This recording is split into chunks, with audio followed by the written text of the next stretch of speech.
Welcome to the Retire Right podcast with Larry Heller. You deserve complete financial advice. There's no acceptable alternative if you want a plan to live well and on your terms. Complete financial advice equals complete peace of mind. Now, let's get into this week's podcast episode. Hello and welcome to Retire Right with Larry Heller from Heller Wealth Management. Good morning, Larry. How are you? I'm doing terrific, Eric. How are you? I am fantastic. It is beginning to be winter, and I'm working on not complaining about how cold it is. Well, you live in Nebraska, so What? I know, but still. Yeah, it's a barren plain of frozen tundra here soon, unfortunately. Oh my goodness! But we didn't come here to talk about the weather. We came here to talk with a special guest. You have brought David Perry in, and you've given me the honor of reading his bio. So David Perry began his career in real estate in 1987, working in finance and commercial leasing for Olympia and York, the largest New York City developer at the time. In 1998, he was part of the team that sold the Woolworth building. For 11 years, he was director of sales and executive for the Claret Group, one of the city's largest residential developers. In those 11 years, he sold over $1 billion of residential real estate and leased more than 1,000 apartments. That's huge. David was the co-chair for the real estate board of New York's downtown residential division from 2005 to 2010. David Perry, welcome to the show. Oh, thank you for having me. Larry, thank you so much for bringing him on the show. And that leads me to the question, what are you guys talking about today? So we're actually going to talk a little bit about kind of a little bit of a specialty that David does, and we're going to talk about selling your home while going through a divorce. So why don't we jump right in, David? Why don't you tell us how you got started working with couples going through a divorce? Oh, it's very interesting. After that bio, the bio ends in 2010, I started working at Brown Harris Stevens and sold out a luxury building there where the average price was $8 million. And then the next year, randomly, 2/3 of my business was divorce related. And I found out through a colleague that you can get a certification in divorce. And I looked into it, and there were only a handful of people that did it in New York City that had this certification, only 2 people out of the entire city. So I thought I'd look into it. It wasn't that difficult to get. I read a couple of books. I watched a couple of hours of video, became a certified real estate divorce specialist. And that allowed me to speak in front of other divorce professionals, one of which that comes to mind is the ADFP, the Association of Divorce Financial Planners. And I became pretty active in that group. And then a few years later, about 3 years ago, another group out of Florida, the National Association of Divorce Professionals, reached out to me and said they wanted to start a New York chapter. And would I be interested in becoming involved with starting that in New York City? They had about 13 chapters down in Florida, and they wanted to expand. We opened the first chapter to great success here in the city, and now there are about 5 chapters of divorce professionals here in the city that have a variety of different professions in it, from mediators, divorce attorneys, mental health professionals, private investigators, and financial planners like yourself that specialize in divorce. And through that hardcore networking, now 2/3 of my business year after year is divorce related. And I would say this year it's probably close to 60% of my business, where I have been helping couples figuring out what to do with their home. And I then recently, just this year, have a new designation as a certified divorce specialist, which I received through the NADP. They offer a great program of training, and I would recommend that it doesn't matter what profession you're in, whether it's real estate or finance. No, interesting. So, and you said that started, how long ago did you start working in that group? Probably 2013 was when I really started focusing on divorce as a specialty.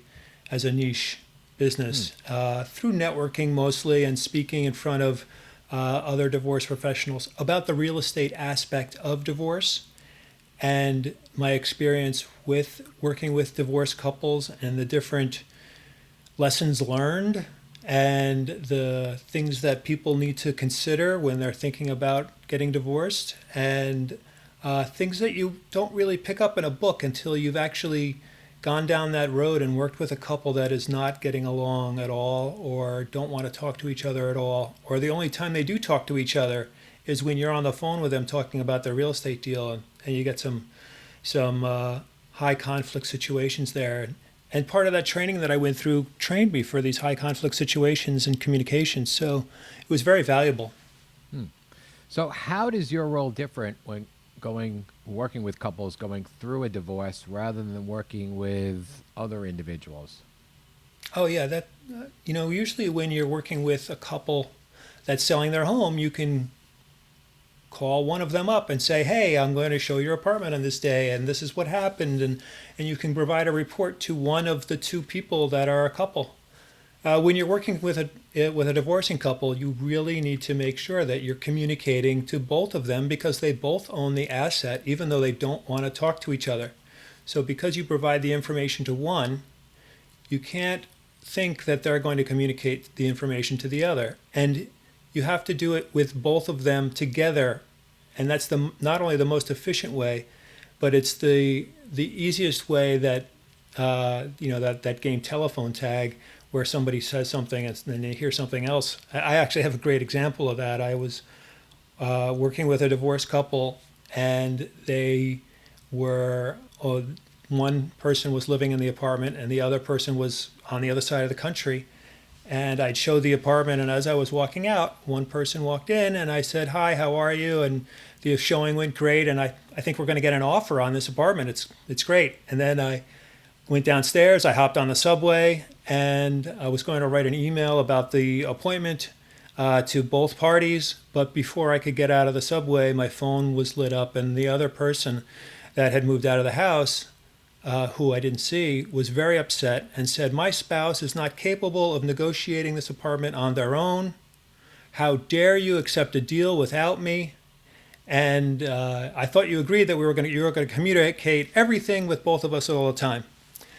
So the lesson learned is, as soon as you have that conversation with somebody, even if it's just a hello, you have to document that with a text or an email immediately in order to cover yourself so that you're not caught in even though it wasn't an embarrassing situation, I was able to calm the person down and say, hey, wait, hold on a second. There wasn't a deal on the table. This is exactly what happened.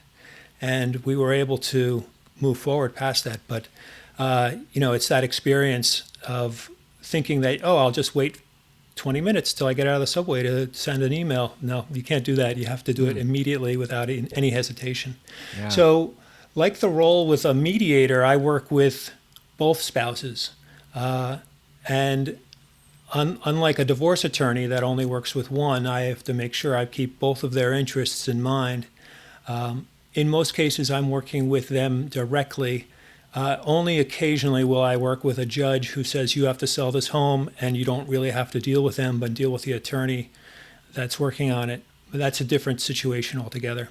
So how do you work with both spouses, especially now if their apartment's going to be up for sale and they have a different vision or a disagreement on what they think they should be sold at, or if an offer comes in and one wants to take it and the other one doesn't? How do you kind of work with them on that?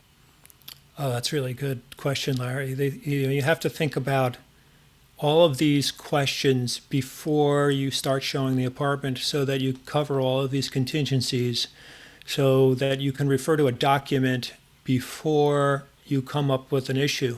And if you include all of these things in the document, then you can refer to it and it helps. There doesn't prevent people from creating problems down the road, but if they've agreed that they've signed a document, at least you can point to the document and say, hey, you remember you agreed to this. So you have to put everything in there, from when you can show, what times you can show, what price you're willing to accept, what price you're going to list at, and if it's within a certain range, you'll be willing to move forward on it without a further sign off on it until you get to the contract. Do you do this afterwards, or is this part of the divorce agreement? From those listeners who don't know, so I've been through a divorce, and my actual agreement had that type of language in this agreement. So do you get involved before the agreement is done, or usually they come to you after the agreement and you now have to go back to them and get them to do a separate agreement? Yes, well, sometimes it's before and sometimes it's after, unfortunately. It's easier when it's before, because when it's before, you can work with the attorneys to make sure that the language is drafted correctly. And typically when I'm brought in, I will then find out who each of the divorce attorneys are, or the mediator is, and make sure that they're including all the language that they probably will think of, but it's always good to have, to have another set of eyes or another professional that does this all day long to say, don't forget these 10 points that you need to include in this document. And most of them they'll have, but maybe one or two that they won't have thought of before, including, fixing up the home before, it's shown, and that they agree to pay for that and who pays for it, and that they're going to allow contractors in to do this, and that they're going to work with a co-op building in New York City to get the approvals necessary to get these things done so that it can be shown on these specific days and times. And I usually block off times in the afternoon during the week and on a Sunday when most of the open houses are, and say that this is the time that we're going to show this place every single Sunday, and there might be Sundays that I won't agree to do it. So when I do get a request for an appointment, I know I can push people to a window of time that will work for everybody. So do you get referrals or get attorneys sending you before they do the agreement, or a lot of times you're doing this after their divorce agreement is in place, and you're working and trying to come up with the agreement for the divorcing couple? Most of the time it's before, and a lot of now attorneys know who I am, and I'll get put on a list. And it's funny, the last deal that I was referred to, I was working with a mediator, and the mediator called me and said, hey, can you come take a look at this home? They want to figure out what it's worth, and they're thinking about getting divorced. Can you go in and provide an estimate? So I went and did that, and then this runway is usually like 2 years long before the place actually sells. Then this couple didn't want to go through mediation anymore, and they decided to go and hire attorneys and go through litigation. Each of the attorneys on the case had referred me separately. They put my name was on both of the lists. So it was just randomly that both attorneys knew about me. And it's a $20 million deal on the Upper West Side. So it's a significant apartment that will be sold as a result of a divorce. And it's going to be best covered because it's all done before they're actually getting divorced through this lengthy agreement process. And it's probably another year away from being listed. So how can couples going through a divorce come better prepared so that you can help them? Well, they should look for a few specific things in their document that will help them through the process. If they want to sell the home, sometimes both spouses don't want to sell the home, and that's where there could be a problem. But if they're both looking to sell the home, then they should have a clear language in the document that spells out step by step who will be responsible for fixing up the place and getting it ready to be sold. Specific times when you'll allow showings that are convenient for your schedule, and maybe you have small children that have a napping schedule, and in today's time here in the city, there are a lot of students that are working from home, and we can't show apartments while they're in school because that would be too disruptive. So there are specific times, either after school or during their school break or on the weekends, that we can show. And then an agreement of what the list price should be, what an acceptable price should be, that if they get an offer, something close to that, that they'll be willing to accept. And then third, if it doesn't sell in X amount of time, 60 days, say, that they agree to a price reduction equivalent to either 10% or whatever is appropriate for that specific property in order to get some more movement, so they're not stuck with something for that's on the market for more than, a year or something like that. Yeah, so I guess spelling all that out alleviates a lot of arguments and disagreements as you're going through this process. So the more that you can make it clear, I guess it makes it easier for everybody, correct? Right.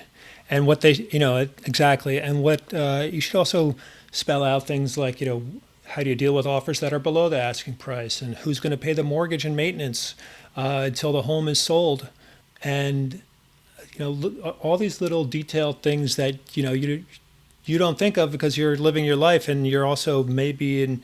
I mean, I was going through this too. I went through a divorce, and you go through this divorce brain, which is very different from your normal brain. Your normal brain, you're very smart and coherent, and divorce brain is not always that case. And it really does pay to hire professionals or have other people help that know these specific details that can help you through this process. I like that, the divorce brain versus the normal brain. So that definitely is true. So the New York City real estate market has taken a hit due to COVID. Does that have an impact on how you advise clients going through a divorce? Every case is different. I find that each individual has a different story about where they are, what they can do, and it depends on a lot of different factors. Specifically, if you have a lot of money, maybe you have more than one home. And one home is here in Manhattan, and another home is in the Hamptons or upstate or in Connecticut or Arizona or Austin, Texas or California, and you can pick up your family and live in two different homes. And in those cases, if you have a lot of money, it's a lot easier. It's also easier to find another home, and that's nearby. If you don't have money and you're cohabitating together during this difficult time, it becomes a little bit more difficult. Or if one person needs to get out of the apartment immediately through an abuse situation and needs to find a rental, you try and deal with each of those cases individually. But I try and deal with each of these cases and try and find out what each of their needs are and their capabilities are to solve these needs and adapt to that situation. All great things to think about. Just switching gears for a little bit, not really more about divorce, but why don't you give our listening audience, what are your thoughts about the New York City real estate market now? Are you finding that there are a lot of bargains out there? If so, is it a certain price range? Mm-hmm. What are your thoughts? Yeah, there's some, it changes. It changes weekly. It goes. We'll take a step back for a second and talk about the market. In order to talk about where we are today on November 13th, 2020, is a lot different from just a few weeks ago and different from a few weeks before that. And I imagine it's going to be different, once December hits and once Thanksgiving hits and, the New Year hits. Typically, New York is a very cyclical market. It gets busier in the spring and slows down between July and the end of the summer, and then picks up a little bit right when school starts, and then slows down during the Jewish holidays, and then picks up a little bit right before Thanksgiving, and then slows down until the end of the year, and then picks up from January, and then slowly picks up until the spring. And that would be a typical year. now that we understand that cycle, let's take a step back even further and look at the macro picture and go back to 2011. It was the last big downturn, started in 2008, and I had about 26 apartments for sale, and they were all very similar in a new development, and I saw the market going down daily and was doing deals month by month on the same type of apartment and willing to accept 5% less, 3% less on each deal going forward, knowing that I needed to get rid of this inventory because it was going to last a long time. By 2011, that was the bottom of the market. So it took about 3 years for that market to decline. It then went up quickly to 2015. It raised quite a bit and plateaued in October of that year, right around election time. And there were things happening in Russia and things happening politically that caused people to pause. And I think also prices had run up beyond what they should have. They started to pull back.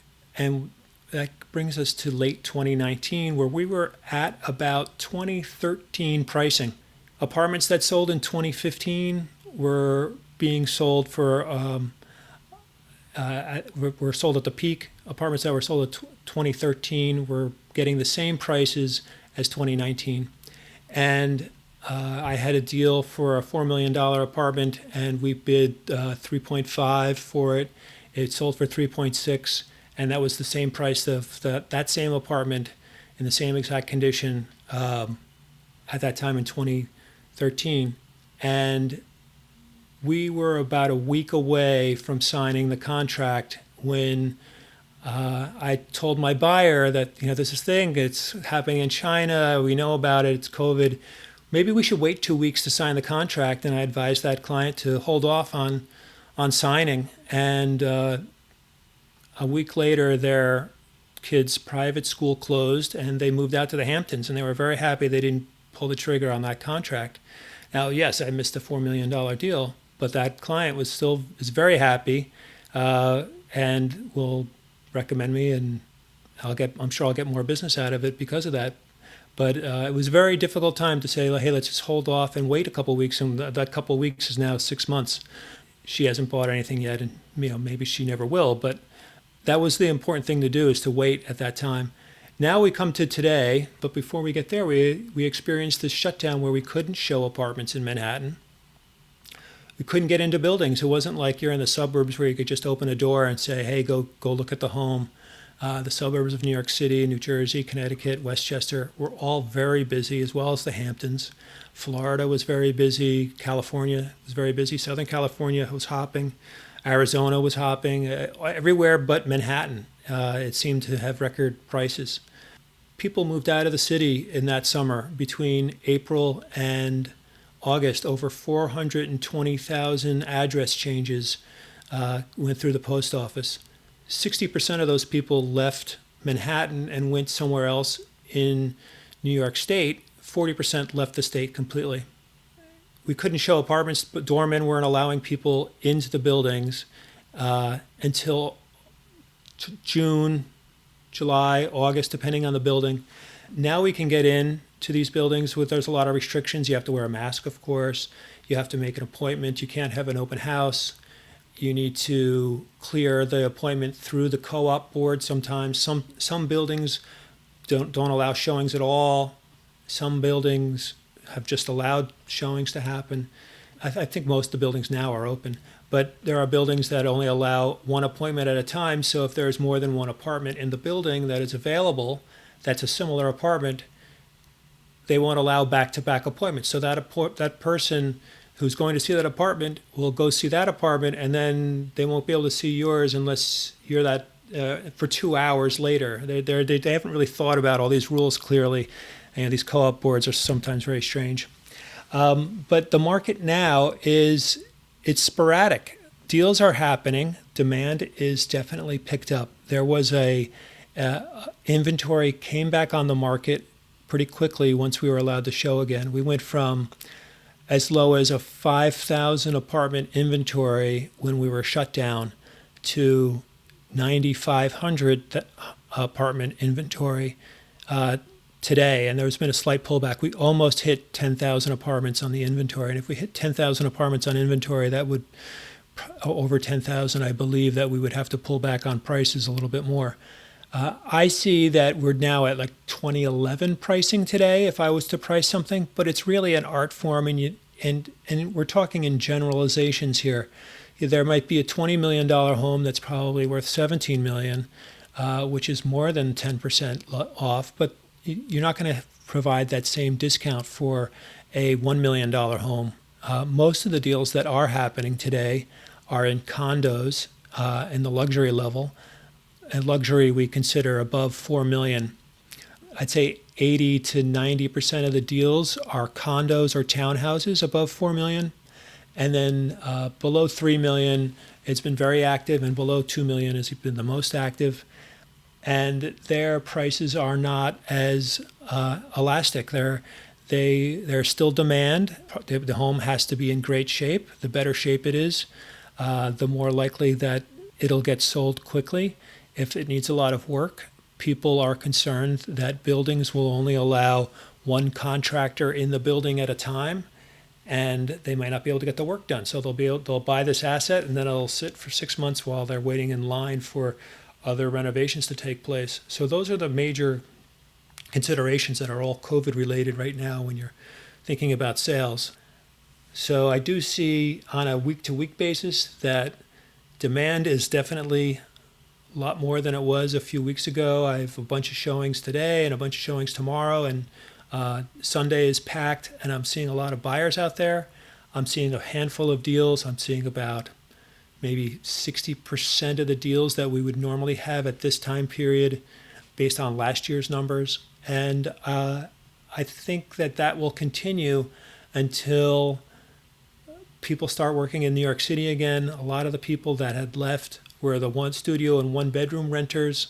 There's no demand at all for those apartments because there's no young people coming to the city now. There's no new jobs for them, and they're not coming here to go to school.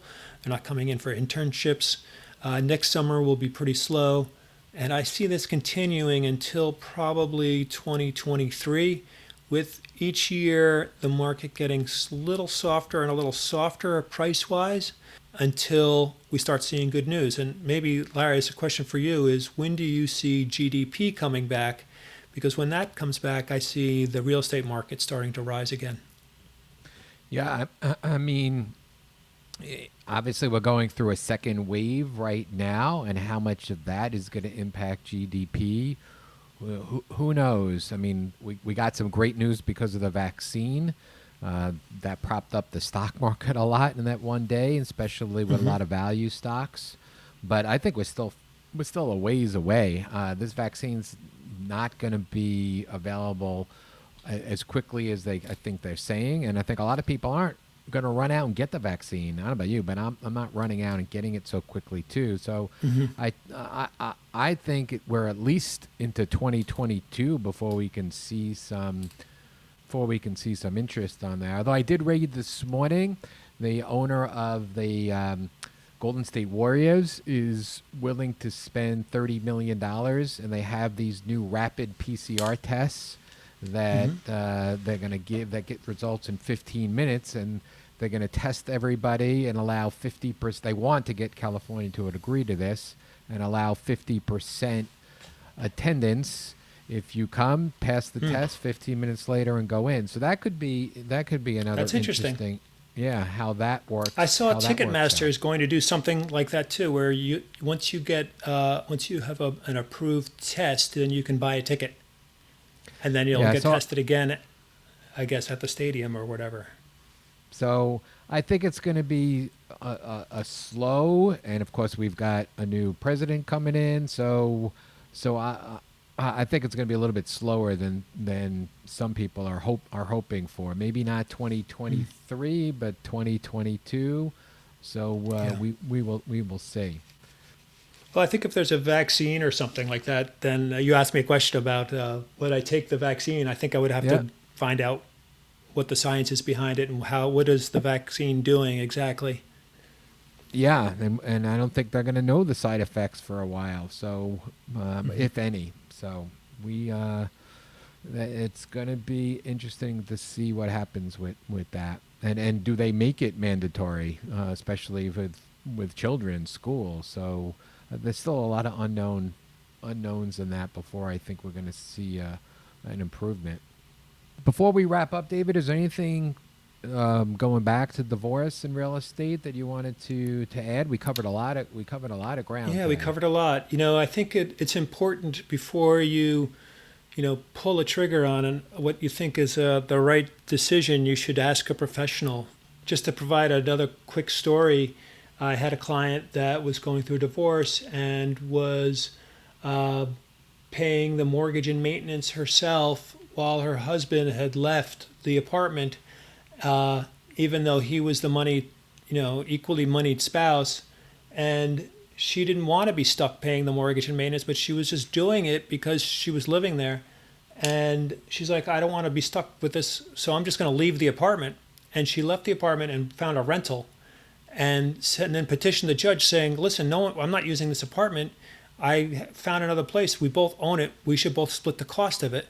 And the judge was like, no, you're still covering it. So you think that just because you think it makes sense in your mind, it might not make sense in the divorce world mind, and you might get stuck with an expense that you're not prepared to handle.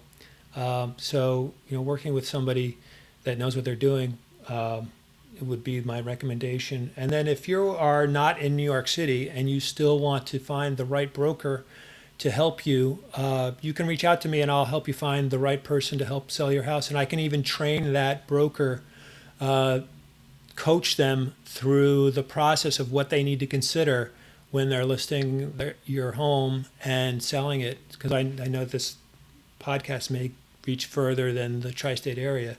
So I'd be happy to help them find the right broker if they're going through this tough time. Great. Appreciate that. All great information. Thank you, David, for coming on to the podcast today. And if you'd like to reach out to David, you can find him at BHS USA, Brown Harris Stevens USA.com, or call his office at 212-588-5697. Is it okay if I leave my cell phone number? That's up to you. Absolutely. 917-496-5081. And my email address is dperry, Perry, at bhsusa.com. Larry and David, this has been a fantastic podcast. So much information and so much to consider in these times, for sure. I love the fact that you guys were talking about kind of the future, and David, you turned the tables on Larry, and Larry, you handled it like a champ. The interview is turned. This is podcast 74, Eric, so That's I'm right. a little used to it. You are the pro for sure. I thought I could stump him, but I couldn't. No, that's a tough one. I've tried for a long time, and Larry's a pro. All right, you guys, thank you so much for your time today. And of course, the last thank you goes to you, the listening audience. Thank you for tuning in and listening to the Retire Right podcast with Larry Heller. If you have not subscribed to the podcast yet, please click the subscribe now button below. This way, when Larry comes out with a new podcast, it'll show up directly on your listening device. This also makes it really easy to share these podcasts with your friends and family, and this is one that you may know somebody that needs to hear this information. Please share it with them, and it'll be timely, and it'll help them out tremendously. Again, thank you for listening today. For everyone at Heller Wealth Management, this is Eric Johnson reminding you to live your best day every day, and we'll see you next time.